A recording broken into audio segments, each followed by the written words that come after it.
Boa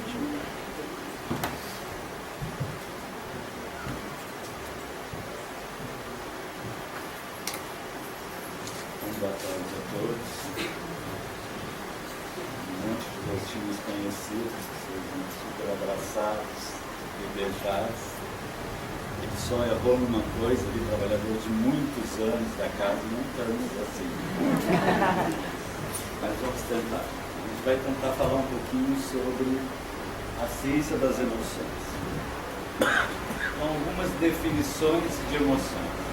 Não se preocupe que da metade da palestra em diante vocês vão começar a ouvir, eu falo baixinho. Consiste numa variação psíquica e física desencadeada por um estímulo subjetivamente experimentada e automática, o que coloca no estado de resposta o estímulo, ou seja, as emoções são um meio natural de avaliar o ambiente que nos rodeia e de reagir de forma adaptativa. É do Damasio, é um grande pesquisador, embora a visão dele seja sempre materialista, a análise dele seja materialista, mas não deixa de ser um grande pesquisador. Todos, eu acho que conhecem o Daniel Goleman, né, que já dá uma visão mais emocional, interpreta emoções como referindo, são sentimentos, raciocínios aí derivados, estados psicológicos e biológicos, o leque de propensões para a ação. Há centenas de emoções, incluindo respectivas combinações, variações, mutações, tonalidades. O Goleman é doutor em Harvard. Então é interessante como nós podemos ver um aspecto bem cognitivo, um aspecto bem emocional, olhando o mesmo termo. Né? Nós temos a emoção sempre ligada ao coração. E, na verdade, a gente ainda não compreende, mas tem esse estado emocional mesmo. Mas à medida que nós fomos abrindo cientificamente o coração, fomos percebendo que as reações do cérebro atuam no coração, dando taquicardia, aumentando neurotransmissores, aumentando o processo na corrente sanguínea, como as catecolaminas, a adrenalina, e nós sentimos a emoção no coração, mas na verdade o cérebro está comandando. Quando que começam as emoções? Quando é que nós começamos a ter emoções? Nós já viemos para a Terra com emoção. Eles fizeram um teste muito interessante com um bebê recém-nascido, mais ou menos, há poucos meses. Eles colocaram na imagem de cima limão na boca dele. A carinha que ele fez ali e a carinha que ele olhou para o experimentador depois. E eles analisaram os lóbulos frontais, esquerdo e direito, e as ativações. Quando eles colocaram limão, o lóbulo direito ativou e ele olhou, não muito interessante. Depois eles botaram açúcar na boquinha dele e a reação foi essa. E aí o lóbulo esquerdo se ativou. Então essa ativação, essa movimentação cerebral é desde que nós já viemos com essa ativação e com esses processos. Algumas teorias das emoções, então, no decorrer. Aqui não vamos olhar assim, essa teoria é certa, essa teoria é errada. Nós somos, né, vocês não, nós assim, somos um bando de macacos, tateando, tentando entender, não entendemos quase nada. Então é o que nós estamos tentando entender no decorrer da nossa caminhada. Né? Começa lá na Grécia Antiga, que são aqueles iluminados que vieram para iluminar. Eles já diziam, né, os históricos, que ensinavam que as emoções destrutivas resultam de erro de julgamento. Que um sábio, uma pessoa com perfeição moral e intelectual, não sofreria emoções destrutivas. Virtude é suficiente para a felicidade. Aqui o Sêneca já dá uma matada nisso. Né? Já Platão, que era discípulo de Sócrates, ele diz assim, não, filosofar é com a razão. Porque as emoções nos tomam irracionalmente e aí a gente já não pensa direito. Vê que interessante, né? Ele já começa... O que quem vai se basear nisso aí depois para salvar a ciência é Descartes, que a igreja estava muito preocupada com o avanço da ciência, algumas coisas não se casavam com as colocações que eles tinham a compreensão na Bíblia e estava havendo um choque. Então Descartes diz assim, não, a gente entende de ciência, essa coisa de emoção, de espírito, é só vocês que entendem, nós não entendemos nada. E aí a igreja relaxou, os cientistas relaxaram, e pudemos entrar, desenvolver do processo. Né? Darwin já coloca, as emoções surgem como mecanismos evolutivos de autopreservação. Extremamente válida a colocação. Um dos maiores psicólogos americanos, e do mundo também, William James, né, junto com Carlos Lange, lançam, olha o período aqui que eles estão trabalhando, né, a seguinte teoria das emoções. As experiências emocionais são devidas principalmente à experiência de alterações corporais. Olha que interessante isso, nós vamos achar meio estranho. Né? Quando eu fico triste, eu choro. William James dizia, não, eu choro. E então meu cérebro vê que eu estou chorando e eu fico triste.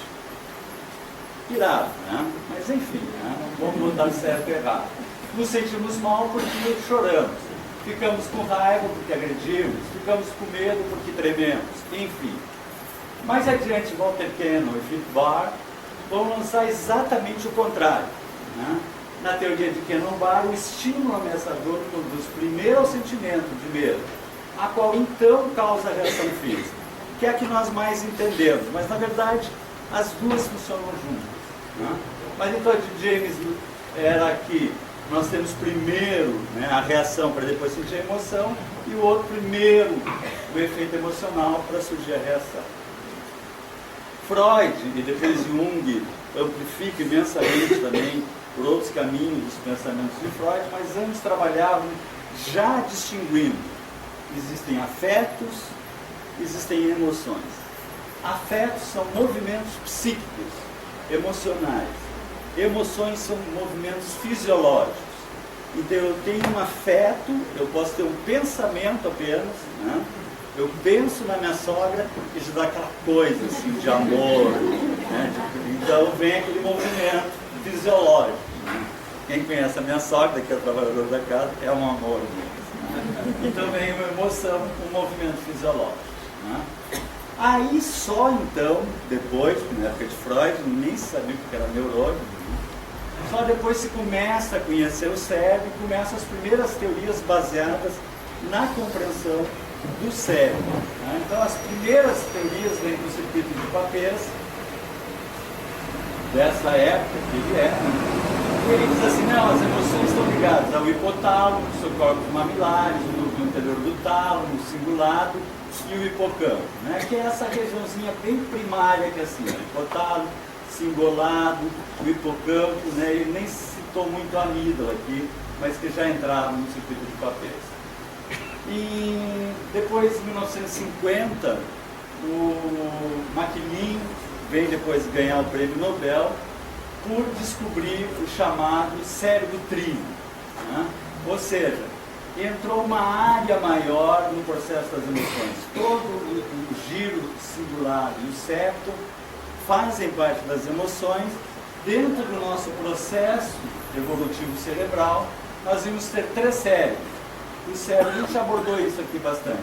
Do tempo que nós éramos répteis, aí mais ou menos 200 milhões de anos, depois há 100 milhões de anos nós fomos criar o paleomamífero, e apenas 500 mil nós criamos o neomamífero. Então esses dois estão juntos há 100 milhões de anos. E esse aqui 500 mil, nem 1 milhão de anos. Então diz assim, nós temos um animal ainda indomável, porque nós não temos conexões suficientes com aquela área primitiva que trabalha os nossos processos de fuga, luta, fome, enfim. O Ekman foi um dos maiores pesquisadores das emoções. Ele trabalhou com emoções com indígenas americanos, com aborígenes australianos, com europeus, norte-americanos, sul-americanos.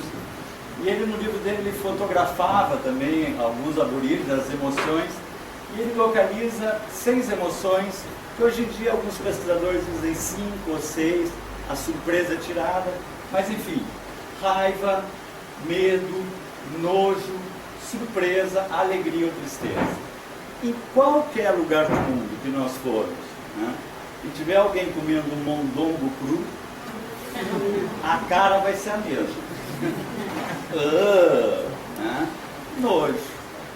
Qualquer lugar que nós vemos alguém assustado, aumenta o campo visual. Isso faz parte do ser humano, né?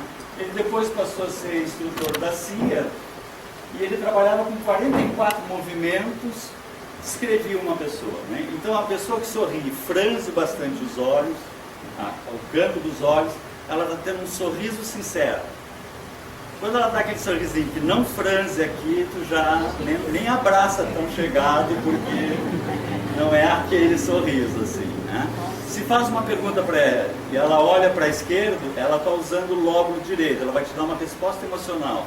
Se faz uma pergunta, ela olha para a esquerda, ela está usando o lóbulo esquerdo, ela vai te dar uma resposta racional, ela está montando a respostinha, né? Então é bem legal saber alguém sabe assim, que deixa essa conversa assim, Mas enfim, né? O Damasio de novo, então, continuando, né, as teorias, ele diz assim: as emoções são a forma que a natureza encontrou para proporcionar aos organismos comportamentos rápidos e eficazes, orientados para a sua sobrevivência. Né? A ideia basicamente materialista e de sobrevivência. A teoria bifatorial diz assim: existem dois fatores, uma excitação física e um rótulo cognitivo. Vejam só, agora já é isso. Ele presume que a nossa experiência da emoção cresce a partir de nossa consciência da excitação do corpo. Ele vai pegar lá a teoria de James Lange, tem aquela cadeira preta lá atrás. A emoção, a teoria da perspectiva culturalista. A emoção é um papel social que aprendemos, num certo tipo de sociedade. Então, para alguns de nós, certas coisas que fazem algumas sociedades ficam horrorizadas. Para eles é aquilo normal. Então, em nós gera uma emoção de horror, e para eles gera uma emoção até de alegria. É algo em contexto social. As teorias neurobiológicas. A emoção é um agradável, prazeroso, ou desagradável, doloroso, que é a mais aceita, né? Estado mental organizado no sistema límbico do cérebro, dos mamíferos, onde atuam substâncias neuroquímicas, dopamina, noradrenalina, serotonina, regulando a atividade cerebral. A teoria homeostática, a homeostase é a capacidade que o corpo tem de tentar se regular, né? Então, se eu estou sentindo muito calor, eu dilato meus poros naturalmente para ver mais transpiração. Se eu estou com frio, eu me contraio todo. Se eu estou com muito frio, o sangue vai para dentro do corpo, enfim, né? Por exemplo, né, os mecanismos de sexo, luta e fuga, né, que lança as catecolaminas, mas também vai ter o coping. O coping, o que é? A nossa capacidade de enfrentamento.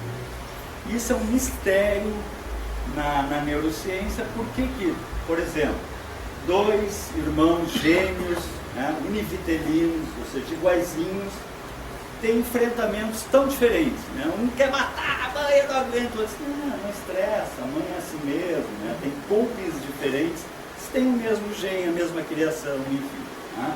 Mas são estímulos que nós vamos ter. Então vamos dar uma olhadinha no sistema nervoso central. A gente já abordou várias vezes aqui, como eu disse, há muitos anos, que nós abordamos aqui, né? Então nós vamos passar meio rapidinho isso.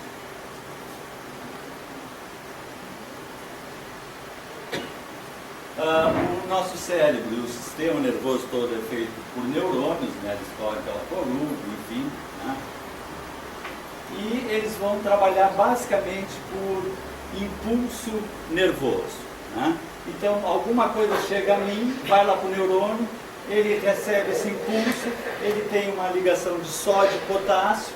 Esse sódio e potássio na periferia vão então entrar, dando a descarga, positivo, negativo, ali, ó. Essa descarga vai circular então pelo neurônio, para chegar até o próximo. Nós temos cerca de 100 bilhões de neurônios, e um neurônio pode se conectar de 10 a 100 mil outros neurônios. Um neurônio conectado a 10 mil outros. Então chega na pontinha, ele vai ter essas bolinhas, chamado botão sináptico, cerca de 200, e ele dispara 6 de cada vez, a cada 300 milionésimos de segundo. É muito rápido. Imagine quando nós estamos assistindo a palestra, quantas vezes nós disparamos, e não depende só de disparar, depende também de o outro ter como receber. Os chamados receptores são fundamentais nesse processo.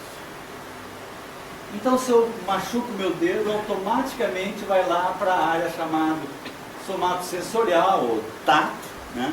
E eu diz, meu dedo machucou. Mas existem certas reações que são emocionais. Por exemplo, esse grupo de gurias aqui estava numa festa e uma delas quebrou a unha. E elas tiveram aquela reação, provavelmente, deve ter sido algo assim. Onde é que ativou? A amígdala, né, que é a nossa conhecida, responsável por guardar as nossas emoções de perigo e ativar os processos de luta e fuga. Mais tarde se descobre, então, que além daquele sistema límbico ali, amígdala, hipocampo, hipotálamo, entra também a ínsula, que aqui no cérebro a gente vê os desenhos e é a mesma coisa, olha só, né? Ela fica nessa partezinha aqui e ela dá o colorido psíquico das experiências emocionais, ou seria a ligação entre o corpo e a mente, que se achava, mas não é ainda também, né? Nós temos cerca de 6 reações emocionais, ou 5, como eu coloquei, depende de correntes de pesquisadores. Eu falei ali, medo, tristeza, raiva, nojo, alegria e surpresa. Mas lançaram agora no final do ano passado a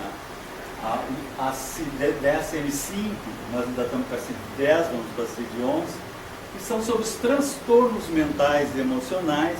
E aí nós temos 365 transtornos. Quem quiser pode ter um transtorno por dia. O ano todo.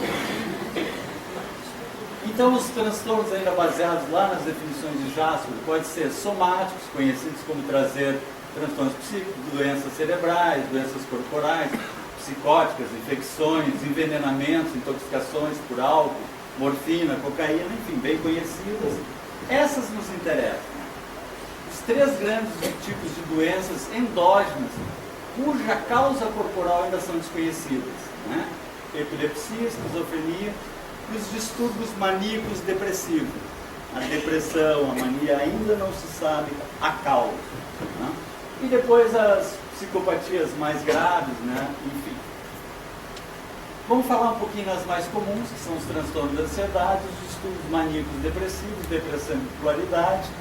E eu vou me permitir repetir um trecho de uma outra palestra que eu já fiz aqui sobre depressão, né? Porque a depressão, a maior causa de incapacidade física no mundo é as doenças cardiovasculares, o coração é o primeiro lugar, e a segunda causa no mundo é a depressão. E a partir de 2015 ela vai ser a primeira causa. Então é realmente grave a depressão. E a gente como espírita, né, acho que a maioria aqui é espírita, meio que acha assim, que eu não posso deprimir. Eu sou espírita. Espírita tem toda uma consciência de vida, de tal. Não, a gente deprime. Imagina, todo mundo deprime, por que a gente não vai deprimir? Todo mundo.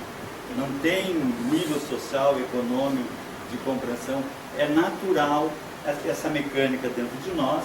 Ela está ligada a vários fatores. Tem que ser trabalhada, obviamente. Deprimir, que legal, vou merecer o céu. Não, chegar lá e vou para um umbral bem definido ainda também. Mas ela está ligada à perda, né? A perda de prazer, eu perco a alegria de viver, eu perco um prazer que eu tinha, e esse prazer se vai embora. Aí isso me gera inconscientemente, né? Mas já está bem provado que o processo do eixo corticoide adrenal, hipotálamo adrenal, não baixa os corticoides com toda a medicação, ou seja, o deprimido ele está tristinho por fora, mas raivoso por dentro, né? Então é um mecanismo de defesa natural, porque tiraram o meu prazer, né? Que é um mecanismo natural de luta e fuga. Eu estou sendo atacado, né? Então quando eu era animal, eu estava sendo atacado, eu largo as catecolaminas, largo os corticoides, para mim ficar, ou eu ataco também, ou eu caio, né? Mas só que hoje em dia eu posso, para alguns eu, meu, careca para outro, eu tenho que... aí eu deprimo, né? E naturalmente, mantendo esse processo aqui, eu persisto com essa aí, então os corticoides começam a ser lançados constantemente, e aí eu entro no estresse, no medo do futuro, medo da vida, e nubla tudo. Né? Então, como nós falamos, a depressão está ligada às experiências de perda. Né? Perda de poder. Né? Perda de poder na casa espírita. Há 30 anos eu sou diretorzinho do passe, agora vão botar outro diretor, eu deprimo. Ou então perda de poder no lar, né? Meus filhos que eu creio que estão indo embora. Né? E a gente tem no trabalho, onde for com os amigos, onde for, a gente tem essa tendência, né? A necessidade que o poder sempre gerou prazer, é um processo evolutivo, e a perda de poder, então, vai no gerador. E a gente é gerador antes que venha gerar. Né? A gente teve muitas perdas no nosso processo evolutivo, muitas guerras, a gente tinha a nossa casinha, a nossa famíliazinha, né? E vinham os romanos, invadiam, matavam todo mundo, estupravam as mulheres, levavam os jovens, as crianças, os escravos. Então nós temos essa coisa já assim meio oriçada em nós. E daí temos esse apego, né? Temos essa tendência a nos apegar. Nós podemos assim não ter nada, mas um monte de cacareca, tralha, né? Chega na época da campanha do doação do agasalho, né? E diz, não, e agora eu vou dar esse blusão que eu não uso há 12 anos. Se bem que dá para tirar os pó também com ele, né? E pum, já fica o blusão ali, aquilo é, né? Agarrado. Assim, né? O apego da possessividade, o meu filho, o meu marido, a minha, que meu, escorrega numa casca de banana ali, bate a cabecinha no meio fio, nem o nome mais é meu. Né? Foi isso tudo. Né? Essa aqui, por exemplo, não gostou muito do processo. Já está com uma tendência a sofrer de depressão. Já existe depressão com 6 anos de idade, índices bem grandes. Né? E vai vida fora. Né? Mas o que tem nos dado muita depressão na humanidade inteira, isso é muito legal, embora seja uma doença que tem que ser tratada, mas é legal o que é? É porque nós estamos evoluindo. E estamos alterando os nossos valores. Então aquele valor que me dava prazer, agora já não me dá mais. Né? Eu só adorava fazer aquela churrascada, aquela cervejada, aquela carne gorda. Agora quando eu vou cortar aquela carne gorda, ai, mas tão gorda assim, né? E aí a gente pensa, mas era tão bom aquela graxinha de bovina, né? E agora eu não consigo mais, né? E aí, então nós temos essas perdas naturais do nosso processo evolutivo, ou naturais da nossa caminhada numa vida. Essa aqui é de uma vida, por exemplo. Ó. Começa sexo, gurizão, sexo. Depois é sexo, grana. Depois é sexo, grana. Depois grana. Grana, banheiro. Vai mudando os valores, as necessidades, né? De acordo com a nossa caminhada. Mas tem mudanças assim, ó, antigas, comer, sobreviver, reproduzir, comer, sobreviver. Qual o sentido da vida? Bom, aí dá um... pá! Pra que eu tô aqui? Por que tem essa coisa? E aí mexe mesmo com a gente. Né? E é interessante que isso aqui é um convite para crescermos. A vida está nos convidando a crescer, mas crescer é dar mais um passo. E dar mais um passo significa ficar num pé só, desequilibrado, para ir para o passo seguinte. E quando nós entramos nessa situação de ter que mudar, muitas vezes os amigos mais chegados não compreendem, e nós ficamos nesse interstício, nessa fase de adolescência espiritual. Brincar de boneca de carrinho não serve mais, mas ir com os jovens também não me serve. E eu fico nesse, né? Estou largando uma coisa que não me agrada mais, mas não consigo ver a outra que vai me agradar. E isso mexe com a gente. Mas tem que ir adiante. Né? Tem que continuar indo adiante, que a gente daí cai a ficha. Olhando um pouquinho a neurofisiologia da depressão, se nós formos olhar só materialmente, a gente sabe que está ligada. Lá, como eu falei, os botões sinápticos que largam os neurotransmissores, a depressão está basicamente ligada à serotonina e noradrenalina. Né? Então, o que a gente faz? A gente toma um remédio, porque ela, assim, ela larga, né? E eu estou largando pouco, eu tenho pouco receptor, mas normalmente estou largando pouca serotonina. Então, o que é um remédio para depressão que eu tomo? Né? Que preciso tomar, devo tomar. E não tem que ter preconceito, né? Porque, desculpe repetir isso, eu repito seguido isso. Né? A gente vai no médico e diz, tu está com a glicose alta, tem que tomar insulina. Tá, estou tomando insulina. Está com problema de pressão, tá, me dá um remédio de pressão. Está com problema, tá com problema na cabeça. Remédio para a cabeça? É remédio igual, é máquina igual. Né? Então tem que tomar, é normal, né? Então o que eu tomo? Eu tomo, a serotonina sai, mas depois ela é recaptada para dentro do bolsão sináptico, algumas é destruída, alguma é recaptada para sair de novo. Então o que é o remédio? O remédio vai ser um inibidor de recaptação de serotonina. Aí eu fico mais serotonina e eu consigo reagir à fase de depressão para então descobrir por que eu deprimi. E não basta o remédio. Né? Nós sabemos que está ligado a afetos e emoções, movimento físico, psíquico e movimento fisiológico. Então vamos falar um pouquinho sobre mente e corpo, porque é fundamental trabalhar em juntos.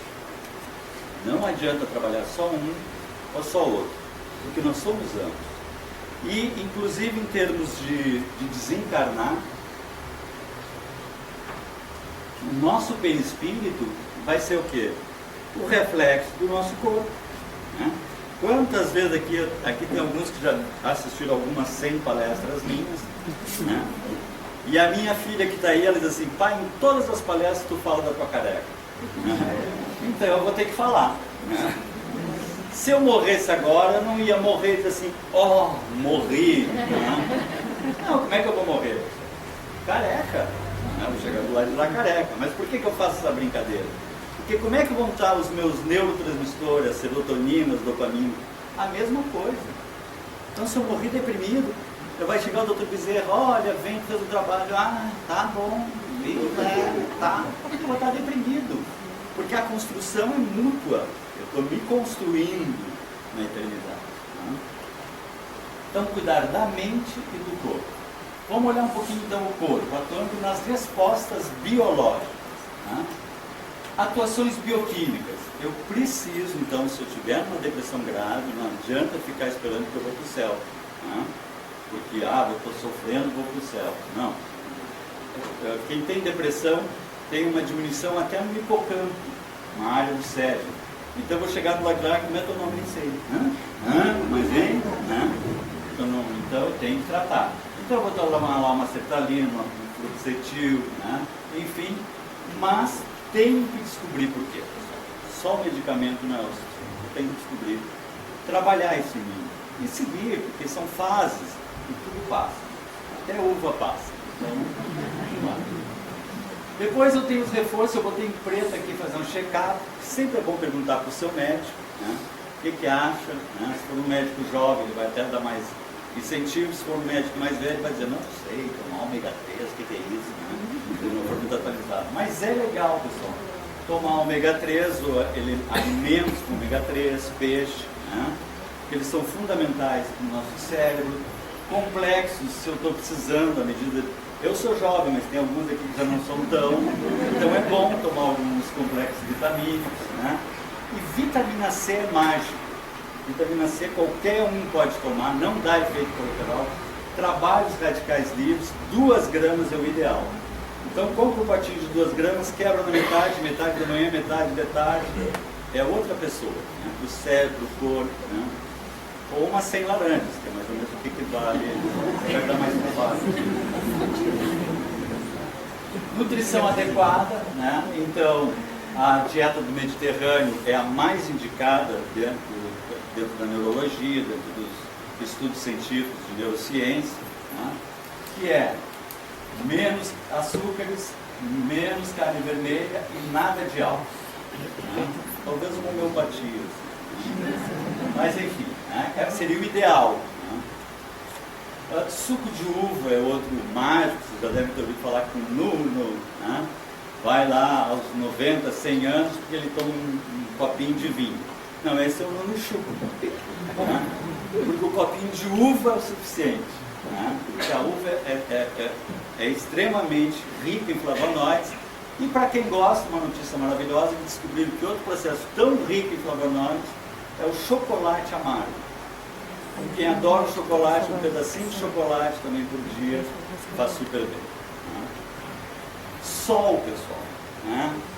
São várias pesquisas, eu trouxe aqui uma pesquisa da Universidade de Edimburgo, na Escócia, mas são várias pesquisas no mundo todo. Tomar 15 minutos a 20 minutos de sol, se for 5 minutos já chega, já faz efeito, mas 15 minutos de sol, né, ajuda a reduzir a pressão arterial e o risco de ataque cardíaco e de derrame, amplia a absorção de medicamentos pelo corpo, promove a absorção de vitamina D e só o sol é que promove a absorção de vitamina D. Não adianta tomar vitamina D e ficar no escuro, ela não vai ser absorvida e tendo absorção de vitamina D, protege contra câncer, diabetes, artrite, diminui o risco de mal de Parkinson, essencial para ativar o sistema imunológico, diminui o risco de hipertensão em mulheres e principalmente amplia imensamente os níveis de serotonina e dopamina.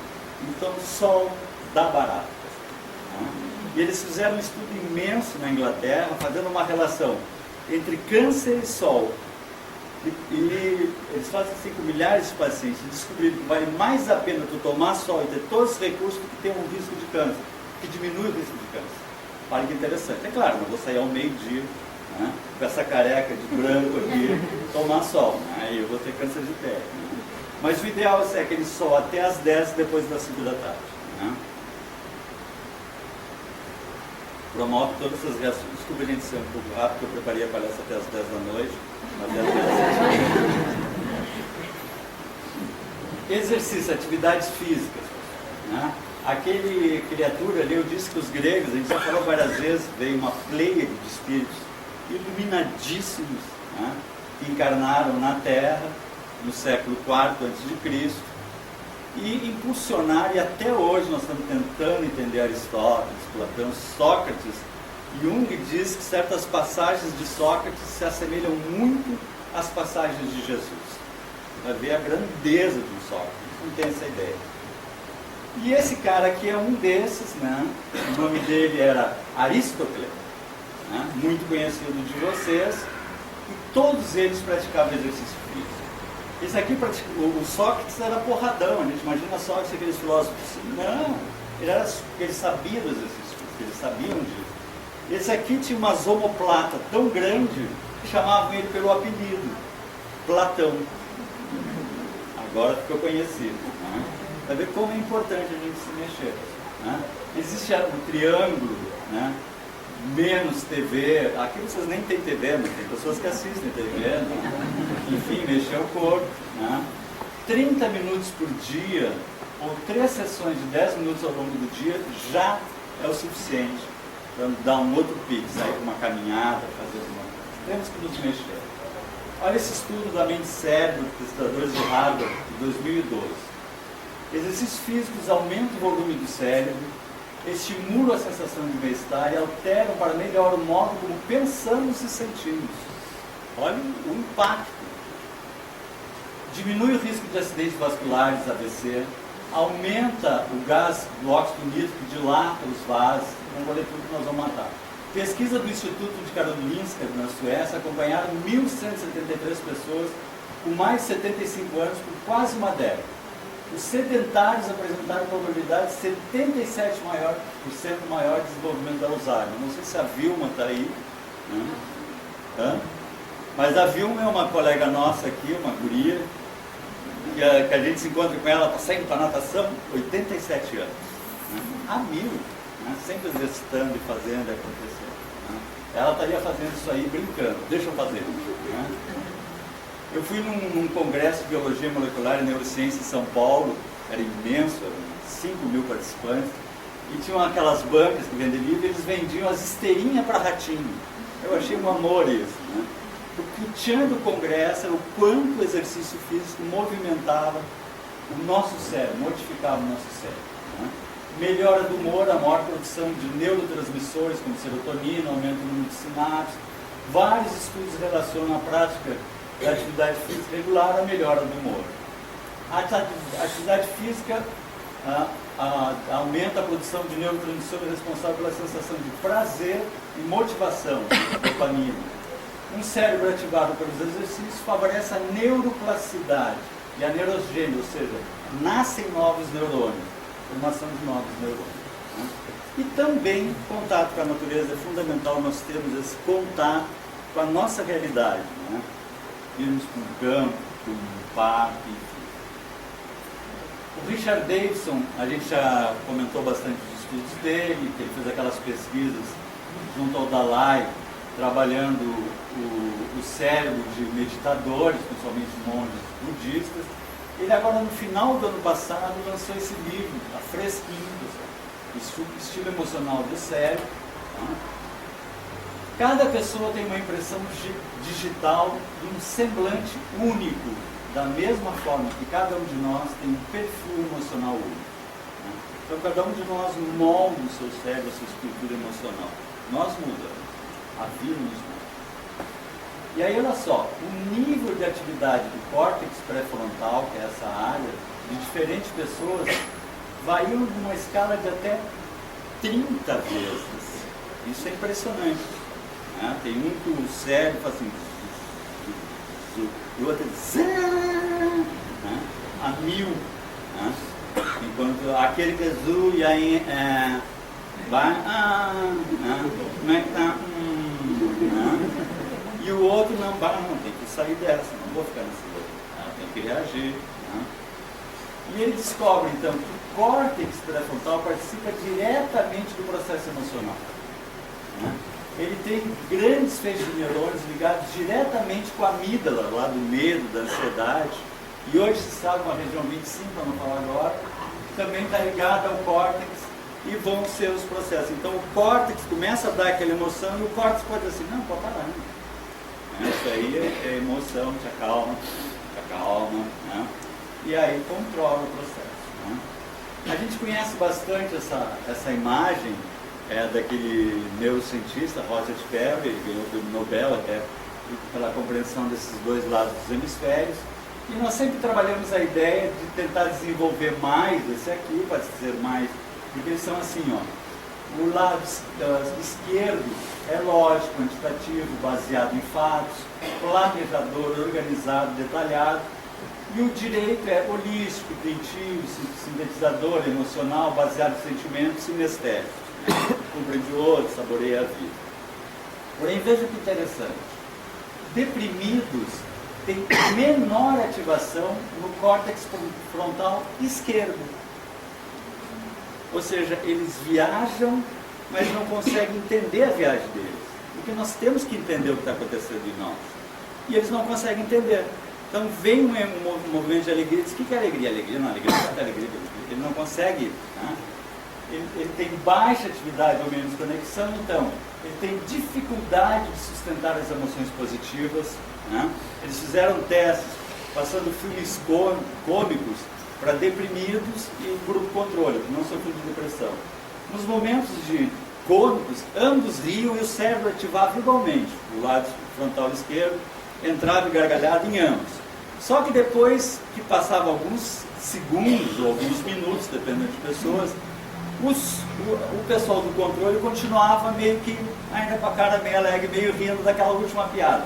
O deprimido ria e depois murchava logo em seguida. Não conseguia sustentar o processo. Ele tem dificuldade em efetuar planos, em ver uma coisa nova, ele vê um lugar bonito, ele diz, ai que lindo, né? E murcha de novo. Né? E dificuldade, portanto, na motivação. Aí surgiram novos estudos, né? Esse estudo é bem recente, lançado agora em 2014, em março de 2014, na Minicérebro, sobre essa região, a área 25 do cérebro, tem grandes feixes ligando o córtex a todo o sistema límbico. Então, realmente, a nossa mente pode dirigir e pode trabalhar e deve trabalhar esses processos. Né? Nós tínhamos também aquela ideia, que eu já tinha abordado várias vezes aqui, o prazer ligado à área tegmentária ventral, que produzia uma grande quantidade de dopamina para o núcleo accumbens e daí largava para o córtex e nós tínhamos a sensação de prazer, que é verdadeira e funciona ainda. Né? Mas já se acreditou que o circuito neural azul, aquele ali que eu falei, que começou próximo ao tronco cerebral, se estende até o cruzado, seria o único mediador do prazer. Mas na verdade ele é mais centrado no desejo. Além dessa via, várias zonas hedônicas de alegria, inclusive duas mostradas aqui em vermelho, interagem para criar a sensação de gostar e manter isso. Né? Regiões corticais inseridas no processo de querer e gostar. Né? São os caminhos do prazer de sustentar isso. Ela vai estar ligada à encefalina, né? E à anandamida. A anandamida, você sabe o que é isso, pessoal? É o receptor que recebe a cannabis sativa. Você sabe o que é a cannabis sativa? A maconha. Né? Então nós produzimos maconha. E estamos perdendo essa oportunidade de ficar comprando no mercado negro. Né? Nós podemos produzir o chaqueta, né? O Manaus, né? Paz. Né? A gente pode construir a própria paz, né?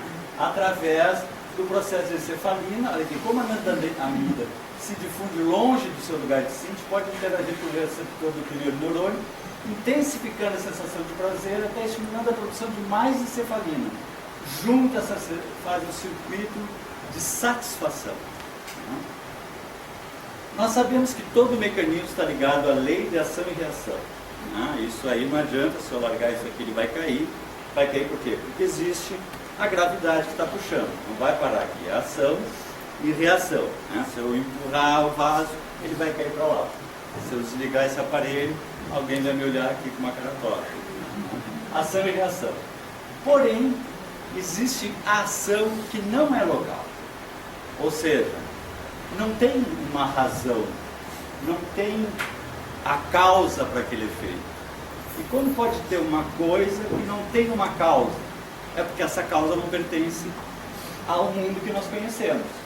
Então ela é chamada dentro da física quântica, que nós vamos entrar aqui, em não local, ou seja, não pertence ao espaço-tempo. Não vamos viajar nessa área. Agora nós podemos dar uma olhada então na visão espírita das emoções, né? Porque a doutrina espírita é apaixonante. Eu, como sou espírita de carteirinha, você diz, tenho que falar também. Né? Ela é igual à neurociência. Né? Nós vivenciamos experiências positivas, negativas e neutras. E essas experiências fazem com que a gente queira gostar e repetir, às vezes até levando à compulsão, que é uma doença, por querer repetir muito o que a gente gosta, ou a uma fobia, a uma reação desequilibrada de ansiedade por uma coisa que não foi bom para nós, a gente não quer repetir. Né? Isso a neurociência diz e a doutrina espírita concorda. Mas ela amplia, ela diz assim, há uma harmonia cosmos, e que nossas ações que desequilibram essa harmonia, né? Uma ação, por exemplo, vocês podem fazer esse teste em casa. Meia-noite, 1h da manhã, como aquele churrasco, e aproveite, esquente a feijoada com linguiça da noite anterior e comam junto, 2 pratos. É uma ação. De madrugada vai dar uma reação. Então é ação e reação. Aí de madrugada vocês vão acordar com umas certas emoções por cima e por baixo, né? E vão dizer assim, Senhor, por que fazes isso comigo, Senhor? Né? E ele vai dizer assim, meu filho, eu não fiz isso contigo. Né? Na verdade, tu fez isso contigo. Né? Tu fez isso contigo. Mas tudo bem, tu está aprendendo, tu acabou de descobrir que churrasco com feijoada à 1 da manhã não é legal. Na próxima vai comer só a feijoada. E vai descobrir também que não é legal. Né? É aos poucos que a gente vai indo. Né? Mas aí é que soma mais coisa, nesta ou em outras existências já vividas. Lembram? Depressões por causas desconhecidas. E nós podemos trazer coisas que nós estamos resolvendo. Porque é um contínuo só. Eu agora estou fazendo o papel de Rogério. 26, 27 anos. Um pouco mais, talvez 2 vezes isso. Mas enfim, né? Eu estou fazendo o papel de Rogério. Daqui a pouco eu já catapufo e já não sou mais Rogério. Mas é o mesmo espírito. Isso é que é lindo. Né? Eu tive uma experiência muito interessante sobre a minha encarnação. Uma pessoa veio aqui na União, levantou e disse assim, tu conhece o fulano de tal? Eu não conhecia, até achei que fosse um grego, tal, no fim não era grego. Não conheço. Mas achei estranha a maneira como ele me perguntou aquilo. Sabe quando tu dá um clique assim? Aí eu fui fazer uma palestra em Pelotas, em São Gabriel. Terminei a palestra, uma moça assim, com cara de mediunizada, chegou para mim assim, tu conhece o fulano de tal? E aí eu disse, bom, tem coisa nisso aí. Aí eu voltei para cá e uma médium disse assim, os espíritos me disseram que tem o fulano de tal. Eu digo, ah tá.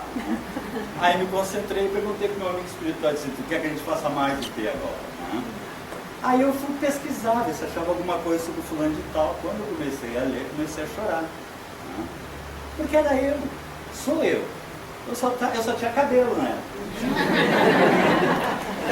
Era um sacerdote lá na França, né? Enfim, mas as coisas que eu escrevi são exatamente as coisas que eu penso. Sou eu. Eu só estou agora fantasiado de Rogério, com esses tique de gaúcho, de brasileiro, né? Se eu tivesse de lá, se tivesse de Japão, mas era eu. Né? Então, dessas e que necessitam ser reparadas em nós, em torno de nós. Lei de ação e reação. Eu vou ter que tomar algum remedinho para aquilo, senão vai ficar mal mesmo, né? Mosaic, sei lá, né? Então, não há punição. É lei de amor. Eu estou aprendendo, não é culpa, punição. A gente tem que tirar essa coisa. Né? O comando de nossas ações não está no cérebro, é não local.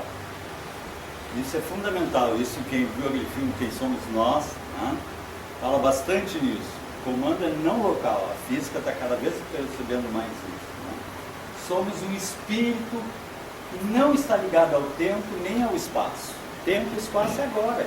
E a gente mergulha na terceira dimensão e aí começa a enrugar, começa a sair a franja e sai fora. Né? O espírito encarnado é a alma, questão 134. Então eu encarno como espírito, eu começo a ter um trejeito de gaúcho, de brasileiro, né? A gente tem falado muito isso, a educação do meu pai, da minha mãe, bababá. Mas a minha realidade espiritual está totalmente nublada. Que eu sou mesmo, né? Eu já falei várias vezes aqui também, quem conhece, né?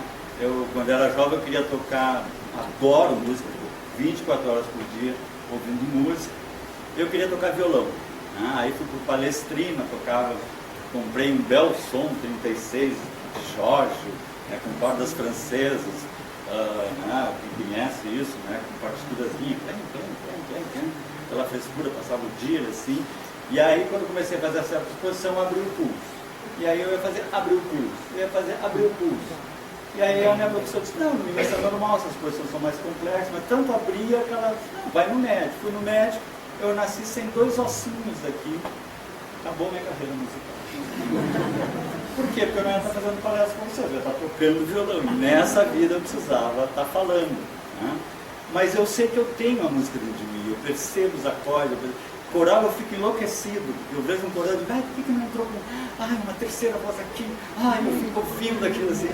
Que legal, porque eu já trabalhei com corais, adoro a música, ela faz parte de mim. Né? São conquistas que a gente tem. Mas está nublado. Né? O mistério do coping, que é tão misterioso para a neurociência, por que 2 gêmeos têm reações tão diferentes e são iguais? É porque eles não são iguais. Né? Eles têm nível evolutivo diferente. O corpo que eles receberam tem o mesmo gene, mas o espírito que está aí dentro é completamente diferente. Lembra que a gente falou aqui, quem conhece o Gelson, o Gilson, médico, outro psicólogo, o Gelson me dizendo, a gente estava olhando as fotos, desde pequenininho, o Gilson todo arrumadinho, com a camisa para dentro da calça, cintinho, e eu todo descabelado, com a camisa para fora das calças, né? São gêmeos univitelinos, mas cada um é um espírito ali dentro. Né? Então o mistério do corpo é baseado no nível evolutivo do espírito, que nunca regride, diferente de outras religiões que acreditam na reencarnação, mas acreditam na regressão. Nós nunca regredimos, sempre avançamos. Né? E seu grau de liberdade, que quanto mais evoluído, mais livre. Quanto menos evoluído, mais perfeito. Vamos passar o domingo, tá vendo? Não sabe o que ele fez? A gente fica preso. Agora a pessoa que vai evoluindo, vai perdoando, vai amando, está tudo bem, vai, não viu o que o cara falou? Deixa eu falar, ele é livre. Quanto mais evoluído, mais livre a gente é, mais a gente curte a vida, mais a gente saboreia a vida. E é um ser supremo, Deus, que nos conduz através das eras. Ou seja, nós estamos, isso aí eu não poderia entrar agora, mas quem quiser procurem os trabalhos de Michael Beer, um doutor em bioquímica, do livro a Caixa Preta de Darwin. Ele trabalha o design inteligente, né? Conduzidos na lei do amor. Há um sentido, uma finalidade. Isso é fundamental. Tem um sentido, nós estamos caminhando, né, um processo cada vez maior de iluminação, ou seja, mais controle das nossas emoções e mais livre. Menos necessidade de ter uma família difícil, um trabalho difícil. difícil essas coisas, porque ainda nós precisamos, cada vez nós vamos ser pessoas livres, saboreando a vida, curtindo o momento. Eu não sei como é que eu vou resolver o problema da sogra, mas no resto, dá para resolver. Aí vamos ver um pouquinho o que diz Einstein, né? Nosso querido Einstein. Ele diz assim, ó, a noção de agora não tem nenhum sentido objetivo no mundo espacialmente entendido, pois tempo e espaço são modos pelos quais pensamos e não condições em que vivemos. Aí a gente vai dizer, coisa de arte, não dá para entender nada. Não, espírito entende. Vamos ver, olha aqui, ó. A dimensão de agora não tem nenhum sentido, ou seja, nós somos espíritos eternos. O objetivo no mundo espacialmente entendido, nessa coisa de corpo, Rogério sentado aqui, né? Não, isso aqui é agora. Tempo e espaço são modos pelas quais pensamos. Eu juro que eu sou o Rogério, né, filho da Dona Zoraide, que está envelhecendo, mas a Dona Zoraide nem está mais aí, já morreu, eu também já vou ir. Eu não sou isso aqui, eu estou isso aqui. Eu sou um espírito que não pertenço nem ao tempo, nem ao espaço. Daqui um pouquinho eu saio daqui e você. Então, tempo e espaço são modos pelas quais pensamos, e não as condições em que vivemos. Nós vivemos a eternidade. Nós já estamos na eternidade. Nós já estamos vivendo a nossa vida. Só que agora é com esse corpo. Quando eu morrer vai melhorar. Não, vai ser igual. Então vai ser o que eu construí dentro de mim. Nós já estamos vivendo a nossa vida, né? Então nós temos que trabalhar para que ela seja deliciosa. Aqui uma outra coisa bem interessante do Brunner, da Universidade de Harvard. A informação é construída sobre conhecimentos já adquiridos. Nós temos dificuldades de entender o que nós não temos base dentro de nós. Lembra aquela história dos índios? Tiveram uma dificuldade imensa de entender o que era uma caravela quando estavam chegando, porque não existia caravela. Né? Eles custaram, para entender que peixe é aquele, que pássaro é aquele. Né? E nós assim, a percepção é função da expectativa. Então nós direcionamos a nossa percepção e aí que nos ralamos. Né? Porque nós estamos sempre esperando, mas não tem que esperar. É deixar a coisa ir se compreendendo diante de nós. O Alan Wallace, ele é PhD em Física e Filosofia na Universidade de Stanford, né? Depois de Harvard, Stanford, uma das maiores universidades americanas. Ele depois trabalhou foi 10 anos para o Tibete, depois ficou 14 anos trabalhando como monge com o Dalai Lama e foi colocado como monge pelo próprio Dalai, depois saiu pelo mundo como pesquisador, e ele lançou há pouco esse livro Dimensões Escondidas, a unificação da física e da consciência. Ele diz assim, as leis da natureza são expressas em números, chamados constantes da natureza. Então, tudo que vocês pegaram, que nós pegamos, a gravidade, o tempo, se vê matematicamente. Isso é fantástico, pessoal. Como é que a matemática explica tudo? As teorias físicas são primeiro entendidas no papel. Einstein, a teoria da relatividade. A teoria da relatividade ele lançou em 1905 e só foi confirmada em 1948, se eu não me engano, aqui no sertão do Cerrado, que deu um eclipse perfeito, veio todo mundo para cá. Porque tinha-se matematicamente. Né? Então é espantoso quanto misterioso que teorias matemáticas possam proporcionar descrições tão apuradas do universo. Todo o universo é matemático. Para muitos físicos isso implica fortemente a existência de uma dimensão de realidade transcendente às aparências do mundo físico. Tem alguma coisa por trás disso, montando o mundo físico que a gente acha que é. Né? O Wolfgang Pauli foi um dos grandes pesquisadores de todos os processos atômicos, enfim, da física. E no livro Os Cartas, são 3 volumes, quem gosta, apaixonantes, as cartas de Jung, eles correspondem com Paulo. E ele já dizia, o Paulo, existem domínios mentais e domínios materiais, que são distintos. Existe a matéria e existe a mente, distintamente. E o Jung dizia, sim, deve haver uma dimensão uns mundos, ou seja, uma dimensão totalmente espiritual, mental, e a dimensão material. O Andrei Linde, do Instituto de Física de Lebedev de Moscou, ou seja, russo, mais materialista impossível. Na última Isto É, saiu uma reportagem bem interessante para quem gosta. Eles acabaram agora, no final do mês passado, agora, de comprovar a teoria do Big Bang, que até então era... E ele foi foram 3 físicos, ele foi um desses, provavelmente vai ganhar um prêmio Nobel. Eles conseguiram ver as radiações do Big Bang, e no YouTube, se vocês botarem o nome dele, quem quiser, Adrieli, tem um filmezinho dele recebendo a notícia velhinho, já assim, ele começa a chorar até, assim, é emocionante, né? Para filho, um físico, cara, apaixonado por isso. E ele diz assim, ó, nada na física, um físico russo, né? Nada na física nos impede de acrescentar um espaço de elementos de consciência, olha só, ao mundo natural que consiste em massa, espaço-tempo e estados informativos. Novamente dizendo. Quem que nos falava sobre isso? André Luiz, falando que o mundo era regido pelas forças mento-eletromagnéticas. Né? Eu acho que a unificação da física está nesse segredo de como nós chegamos. Né?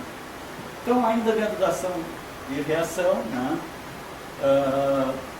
Não local, criação e neuroplasticidade, tá? A ligação entre a criação de um ser e a modificação do cérebro. Eles fizeram estudo com a MAO-A, monoaminoxidase A, que é essa proteína, né? Ela metaboliza serotonina, noradrenalina e dopamina, ou seja, é fundamental a MAO-A. Né? Ela tem um gene com a versão normal, longa, muita MAO-A, destrói esses neurotransmissores, para a gente não ficar com excesso deles em nós, senão a gente ficaria meio pirado. E tem uma versão do gene que é curta, que o cérebro fica inundado de neurotransmissores.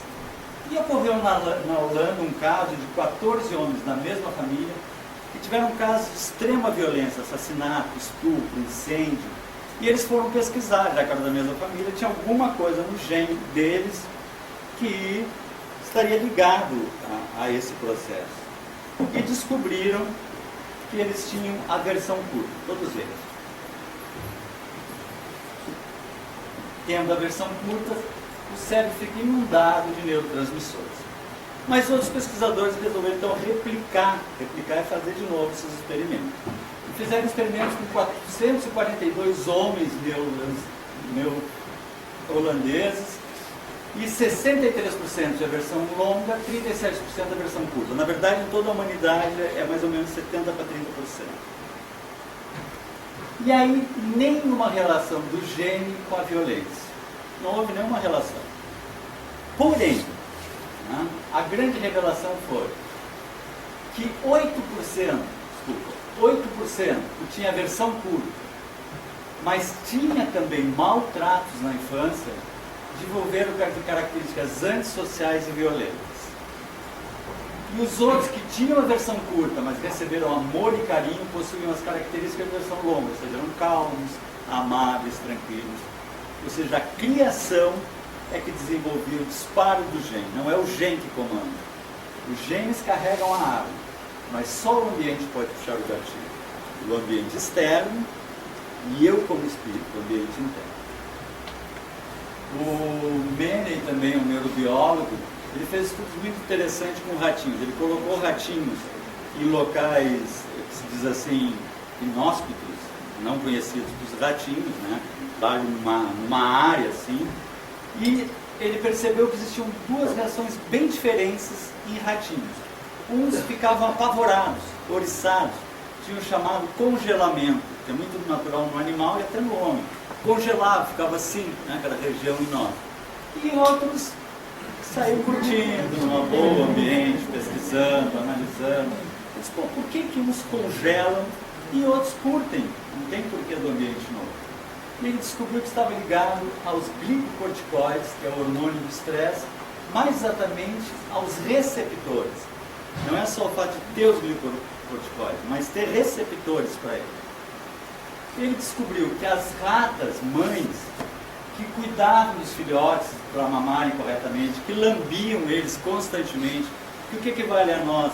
A abraçar, a beijar, a acariciar, né? Os filhotes tinham mais receptores de glicocorticoide, portanto menos na corrente sanguínea. Eles eram não estresse, eles recebiam não estresse, o que é o cuidado. A gente viu um estudo muito interessante no último congresso Cérebro, Mente e Comportamento, de um inglês, que trabalhou com macacos rezos, A mesma coisa. A mãe, né? Eles fizeram experiência com mãe de pano, criar os bebês com mães de pano, mães artificiais, criar o bebê com familiares, criar o bebê dos macaquinhos com os irmãozinhos. Em todos os outros casos eles estressam. Só a mãe consegue dar aquele efeito. E até perguntar, pô, o problema das creches? Eles, olha, um problema que a gente não tem como solucionar. Mas quanto mais tarde, melhor, para menos estresse, porque vai criar os grupos primitivos. Né? Aí eles trocaram. Eles fizeram assim, as mães amorosas, que foram criadas por mães amorosas, receberam filhotes de mães neuróticas. E as mães neuróticas receberam filhotes de mães amorosas, para ver o que acontecia. Vê que interessante. Os filhotes amados, mesmo os filhotes das mães neuróticas, mas agora foram amados, têm 2 vezes mais receptores do hormônio do estresse. Filhotes sem carinho materno possuem um grupo metil, desativando o gene do receptor, então são estressados a vida toda. Eles fizeram estudos com cérebros de suicidas de Quebec. Os caras têm umas coisas enlouquecidas, né? Cérebros de suicidas. Suicidou tudo em casa, teu cérebro. O ano passado devolveram para a família o cérebro do Einstein. O ano passado. Até então eles estavam tentando entender o cérebro do Einstein. Legal, porque assim que a gente tenta entender mesmo. E descobriram que os que tiveram, eles pegavam o cérebro, todo o histórico psicológico, todo o histórico da vida do paciente. Os que tiveram maltratos na infância tiveram mais interruptores desativados pela metilação do gene receptor de glucose.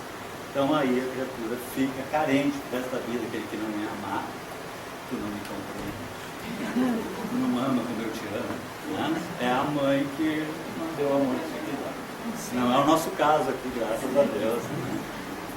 Eu que venho de família também, Falkenbach, é uma maravilha. Italiano assim, bambino, né? Vem cá, né? Tá doente? Como é que tu tá? Bravo dele. O alemão, como é que tu tá? Tá bem? Né? E aí a gente precisa de uns beijos, uns apertos. Né? Faz bem. Né? Gêmeos idênticos. Né? A gente já abordou aqui que eles têm cérebros completamente diferentes, mas se supunha que gêmeos idênticos criados separados também teriam as mesmas estruturas. E se descobriu que gêmeos criados separados aos 50 anos eram completamente diferentes. A gente percebe pela boca, pelo olhar, são traços bem expressivos.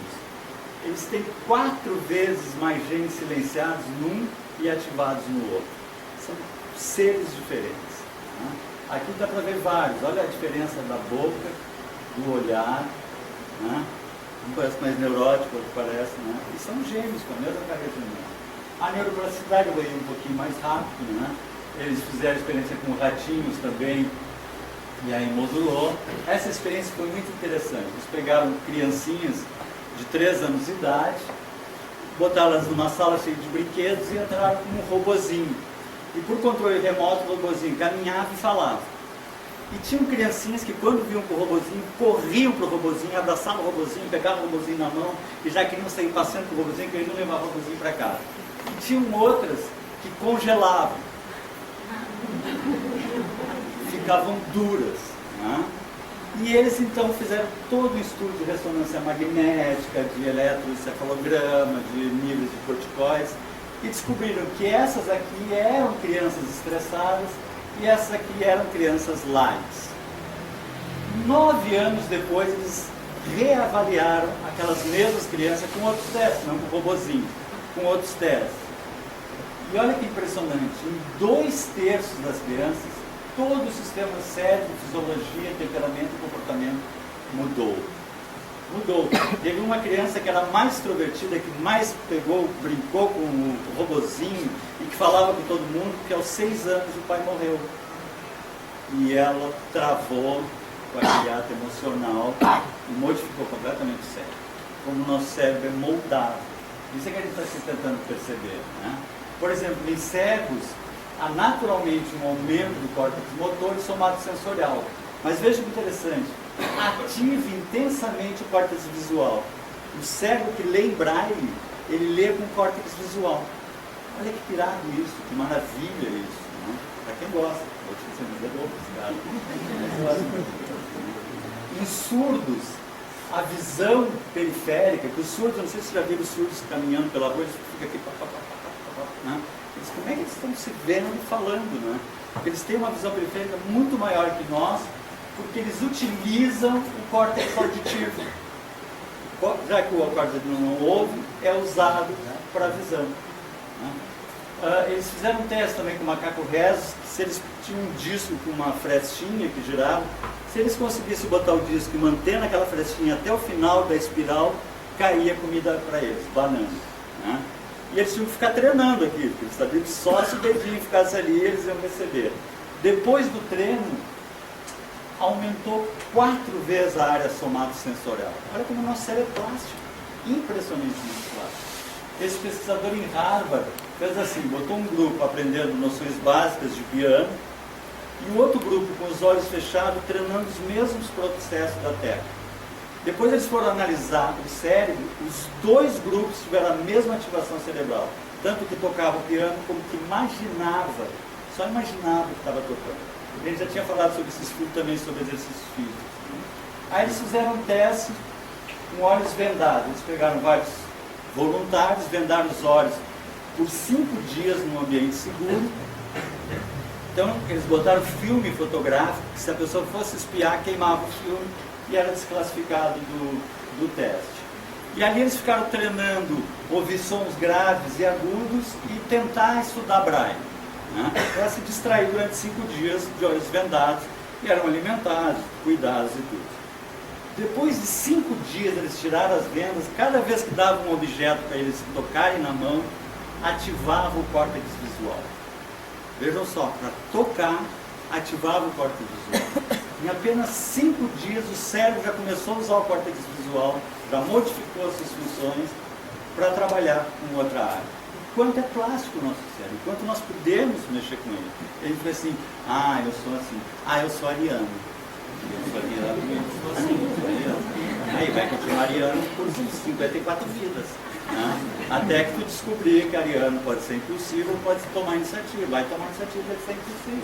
Vai ver a parte boa, se é por aí que quer ser. Né? A neuroplasticidade permite ao cérebro se libertar do próprio genoma. O cérebro não é imutável, nem estático.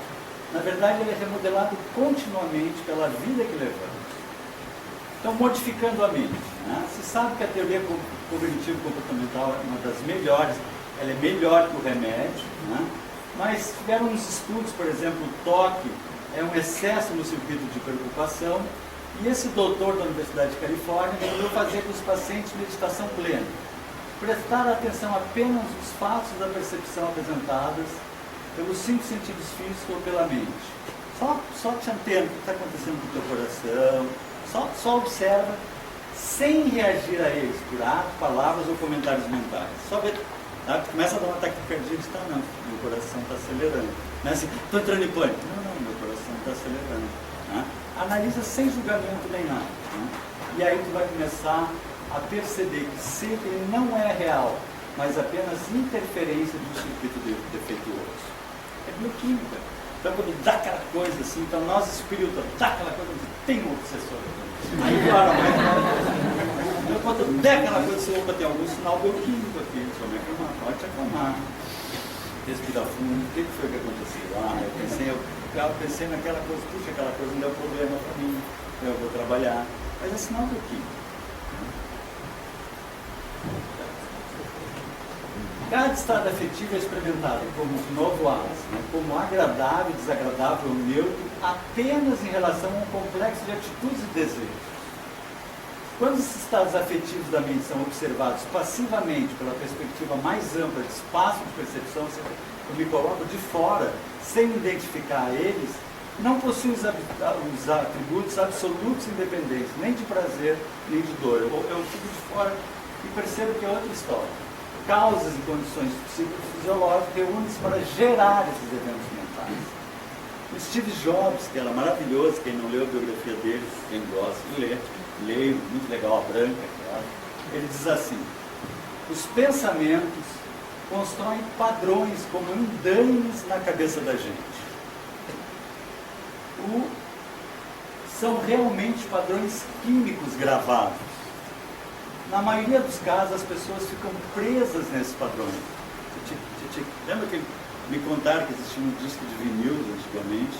Né? E às vezes trancava a agulha e ficava aquele tic-tic, tic-tic, tic-tic. Então não peguei isso. Na maioria dos casos, as pessoas ficam presas nesses padrões, como riscos num disco, e nunca saem deles. Então nós temos que dar, lembra? Aquele tapinha na agulha, e o troço andava e ia até o final do disco. Né? Então, educando a mente. Né? O Goleman, que a gente já falou, quanto maior a experiência com meditação, menor a ansiedade e maior a capacidade de atenção. Experimento de 6 semanas com meditação. Ativou o hemisfério esquerdo, triplicou. Lembra que o deprimido tinha problema no hemisfério esquerdo. Melhora a resposta à vacina, que eles fizeram um trabalho com vacina. A ansiedade caiu cerca de 10%. E surgiu novos recursos, tirando a sobrecarga da amígdala, que é a ansiedade, o medo. Só com a meditação. Mudança na expressão genética, realizada pelos pesquisadores Wisconsin, Espanha e França. Um dia de prática de meditação, né, os meditadores apresentaram diversas diferenças genéticas e moleculares. Em um dia, não vou me deter aqui. Né? Sincronia neural, né, eu vou ser um pouquinho mais rápido. Aí os outras atividades gama atingiram, raios imensos. Né? Em determinado momento, todo o cérebro tinha atingido uma sincronia gama. Ou seja, a gente produz isso quando está meditando. A contemplação, muito antiga, desde os antigos egípcios, né? Orientais, né? Desde dos monges, freiras. Mesmo na casa espírita, é necessário chegar antes, se concentrar, né?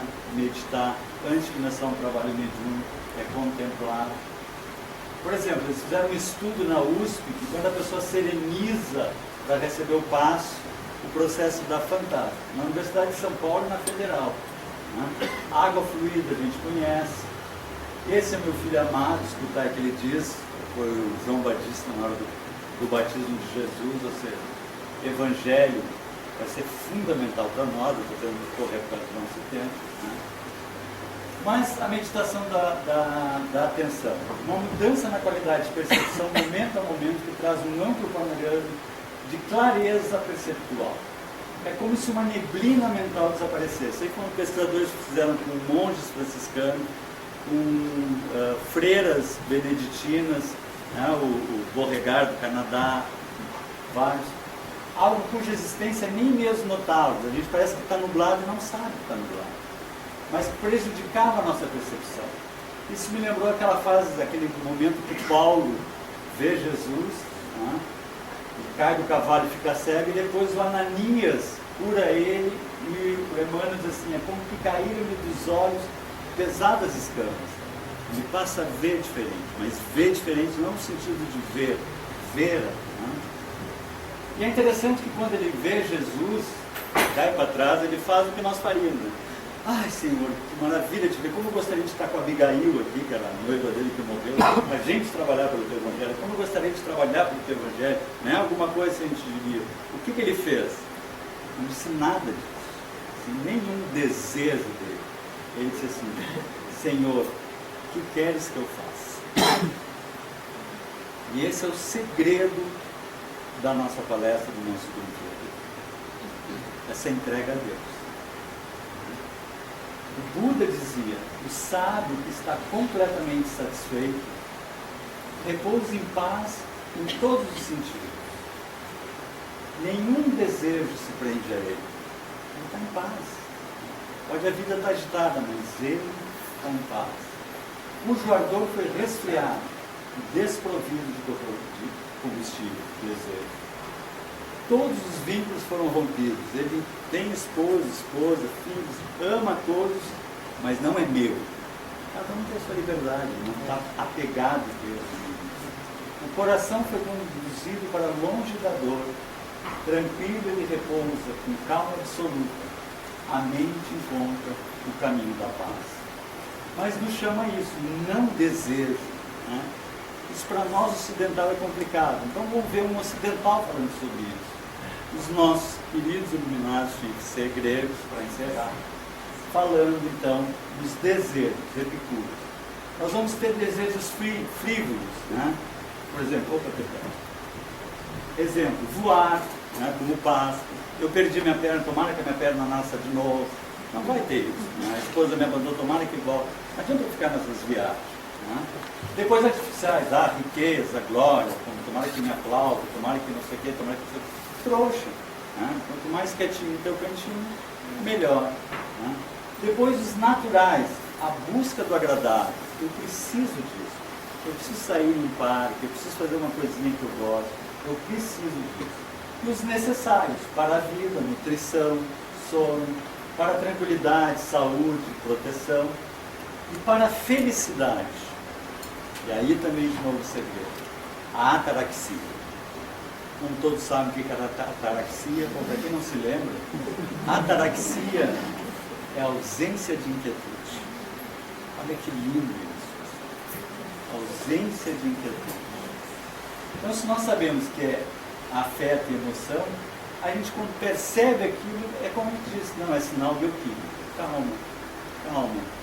Né? Sem inquietude, é sinal bioquímico. Né? Ausência de inquietude. E como dizia o nosso amorzão, né? Como é que ele nos dizia para viver? Não andeis, pois, inquietos. Já nos dizia isso. Né? Serenidade dos históricos. O estoicismo afirmava que todo o universo é corpóreo e governado por um logos divino. A alma está identificada com esse princípio, é Deus, né? Como parte de um todo a qual pertence. Esse logos ordena todas as coisas. Tudo surge a partir dele e de acordo com ele. Graças a ele o mundo é um cosmos, que em grego significa harmonia.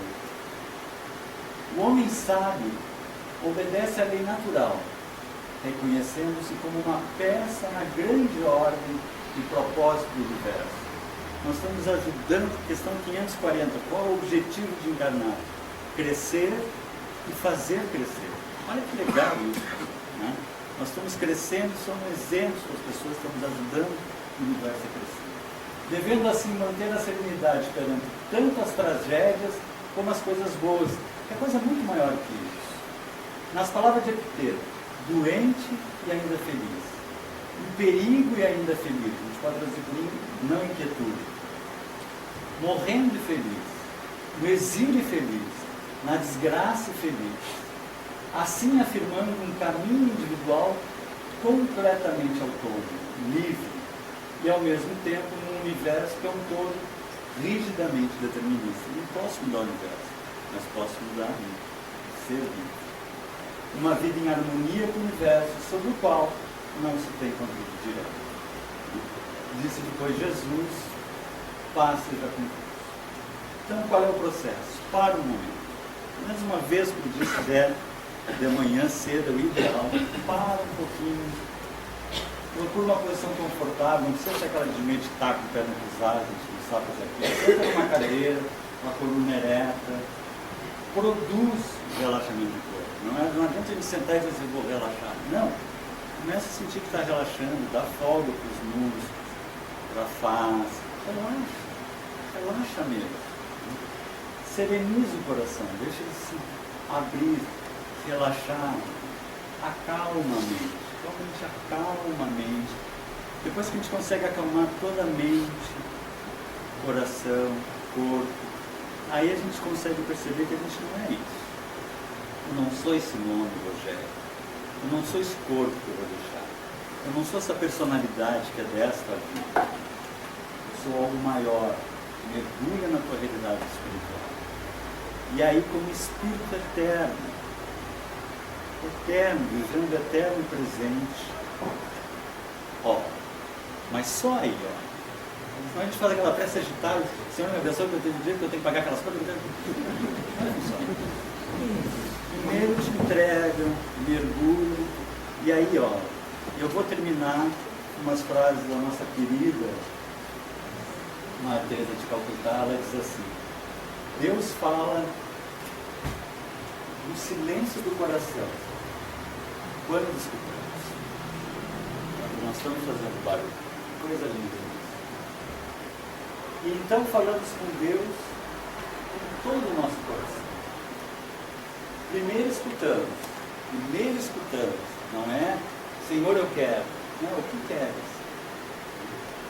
quando Deus fala. E depois falamos e Deus nos ouve.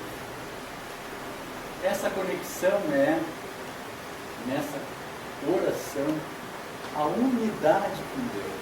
Nós conseguimos, eu e o Pai somos um. É um momento sagrado do Filho com o Pai. O fruto da oração é o aprofundamento da fé. O fruto da fé é o amor. O fruto do amor é o serviço. E o fruto do serviço é a paz. É por isso que precisamos rezar para ter um coração livre. E quando vemos Deus, naturalmente começamos a amar uns aos outros. Isso significa que vemos, caem as escamas, enxergamos e depois nós damos nossas mãos para servir, nossos corações para amar. E eu vou deixar ela falar isso para vocês. God speaks in the silence of the heart. We listen.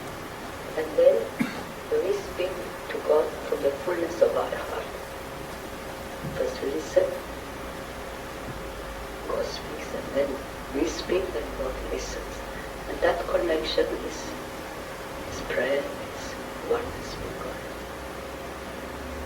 The soul of prayer, fruit of prayer, is deepening of faith.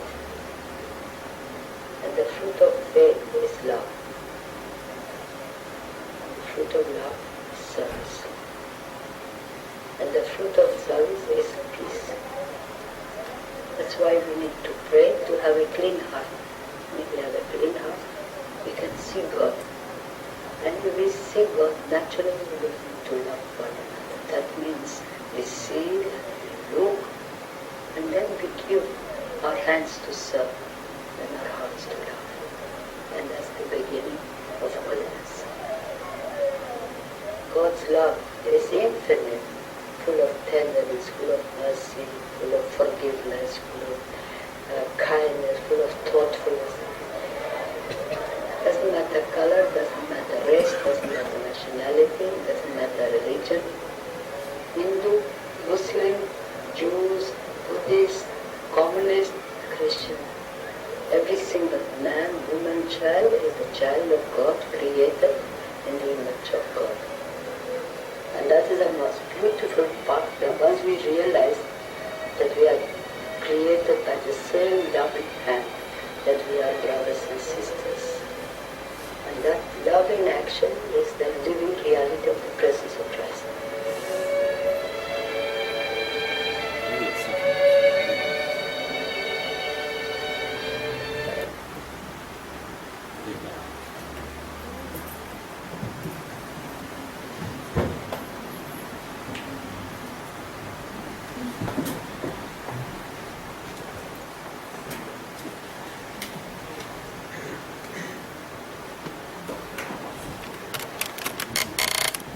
Nós te agradecemos imensamente por ter nos visitado, nos orientado com essa palestra, com esses conceitos aí, conteúdos importantes aí, alguns que a gente vai esquecendo, né, na correria do nosso dia a dia, da nossa vida, na velocidade que está o nosso mundo lá fora.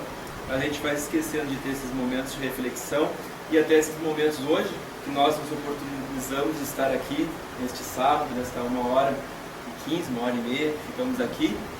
Esquecemos, né, da oportunidade que temos de ter esse contato com a espiritualidade. Eu aproveito já para fazer o convite na nossa próxima palestra mensal da nossa casa, do Departamento Doutrinário, que será no dia 26 de abril, no sábado também, às 18 horas, com o Dr. César Jeremias. Ele é da AME, da Associação de Médicos Espíritas, e ele vai trabalhar o tema Reconstruindo a Mente e o Cérebro através da prece e da meditação. E também, quando nós assistimos uma palestra assim, nós saímos daqui motivados a estudar, não é? A doutrina espírita, buscar esses conceitos, nos melhorarmos, e é esse o sentido, não é, que nós temos que empregar nas nossas vidas. E eu não posso me furtar de fazer o convite a todos que uma maneira de nós darmos seguimento a esse estudo é participando de um grupo de estudos, e a nossa casa oferece os grupos de estudo, e recém iniciamos o ano, tivemos apenas a segunda semana. Tem 2 grupos que são abertos para todos aqueles que estão chegando pela primeira vez na nossa casa, que é na sexta-feira às 8 horas, o CIEI com o Vilmar, e também nos sábados, o ESD 1, às 2h30 da tarde, com o Daniel. Fica um convite então a todos. Obrigado pela atenção, pela presença, e eu convido agora para fazermos a nossa prece de encerramento. Rogério, por favor.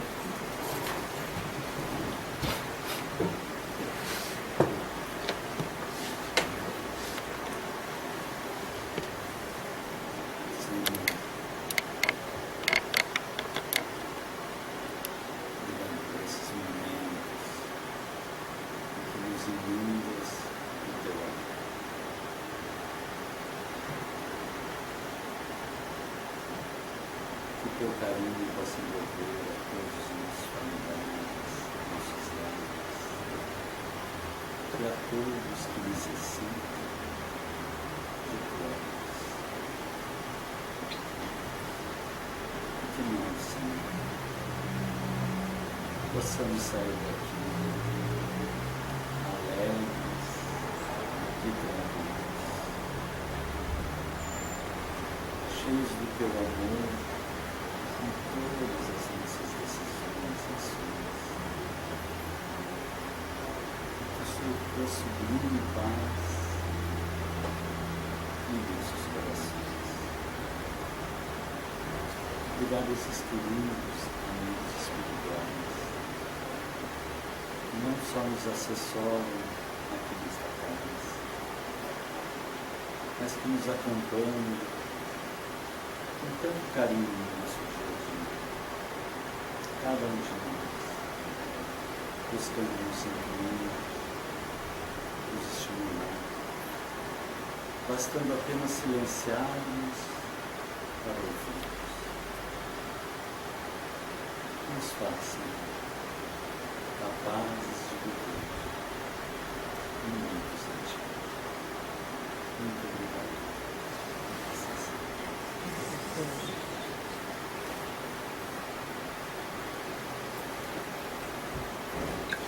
Boa noite a todos.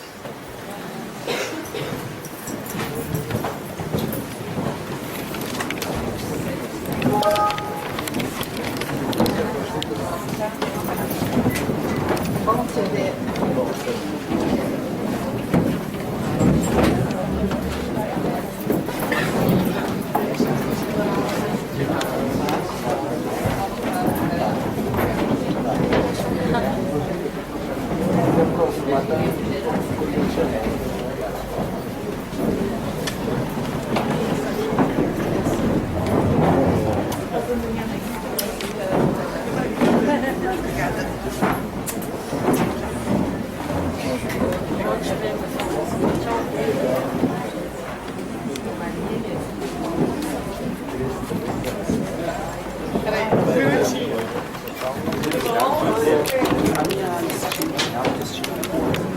Na sua palestra,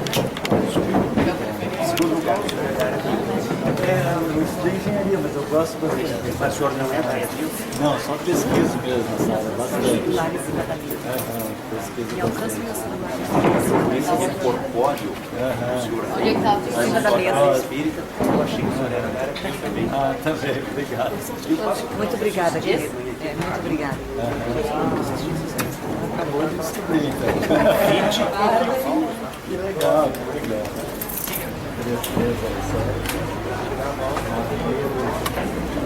Provavelmente ela vai te ligar, ele fez um convite, né? Você vai palestrar lá. Então, obrigada.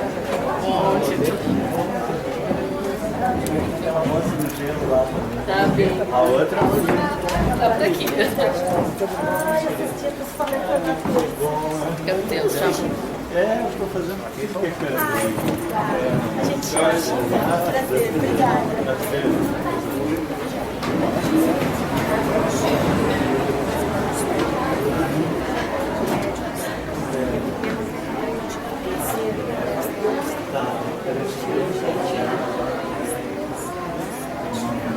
Do outro lado.